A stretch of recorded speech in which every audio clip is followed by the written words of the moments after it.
ప్రియమైన దేవుని బిడ్డలారా, ఒక ఉప్పు వ్యాపారస్తునికి ఒక గాడిద ఉండేది. అయితే ఆ ఉప్పు వ్యాపారస్తుడు ఉప్పు బస్తాలను ఆ గాడిదపై వేసి పొరుగు గ్రామానికి వెళ్ళి వ్యాపారం చేస్తూ ఉండేవాడు. ఆ భారాన్ని మోస్తున్న గాడిద ఈ భారం నుండి నేను ఏ విధంగా విడుదల పొందగలనని ఇప్పుడు అనుకుంటూ ఉండేది.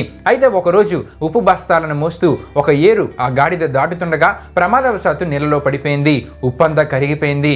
పైకి లేచినప్పటికీ ఆ బరువు తగ్గిపోవడం చూసి ఆ గాడిద ఎంతో సంతోషపడిపోయింది. మరుసటి దినం కూడా ఆ ఏరు దాటుతున్న సమయంలో ఈ దినానికి కావాలనే ఆ గాడిద నీళ్ళలో పడిపోయింది. మూడవ దినాన్ని కూడా ఈ విధంగానే చేసింది. దీన్ని గమనించిన ఆ వ్యాపారి ప్రయోజనం ఏం లేదని భావించి ఆ గాడిదను ఒక చాకలివానికి అమ్మివేశాడు. అయితే ఆ చాకలివాడు మాసిన బట్టల మూటలు ఆ గాడిదపై వేసి మరలా ఏరు దాటిస్తుండగా యథావిధిగా ఆ గాడిద నీళ్ళలో కూలబడింది. అయితే ప్రియమైన దేవుని బిడ్డలారా, ఉప్పు వలె ఆ బట్టలు కూడా కరిగిపోతాయని ఆశించిన గాడిద చివరకు నీళ్లతో బరువెక్కిన బట్టలను మోయలేక కొరడా దెబ్బలు కొడుతున్న యజమానిని దెబ్బలు తట్టుకోలేక ఎంతో వేదన పడింది. నిజమే ప్రియమైన దేవుని బిడ్డలారా, ఈ విధంగానే మనిషి కూడా తన యొక్క సొంత జ్ఞానంతో పాపాల్ని పోగొట్టుకోవాలని అనుకుంటూ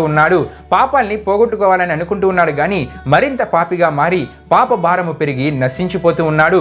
మనిషికి పాపము చేయడం చేతనవుతుంది కానీ పాపాల నుండి విడుదల పొందడం మనిషి చేత కాదు.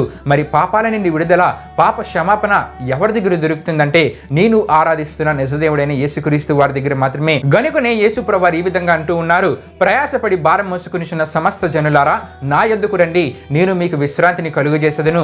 నేను సాత్వికుడను దీన మనస్సు గలవాడిని గనుక మీ మీద నా కాడి ఎత్తుకొని నా యొద్ద నేర్చుకునడి, అప్పుడు మీ ప్రాణములకు విశ్రాంతి దొరుకును.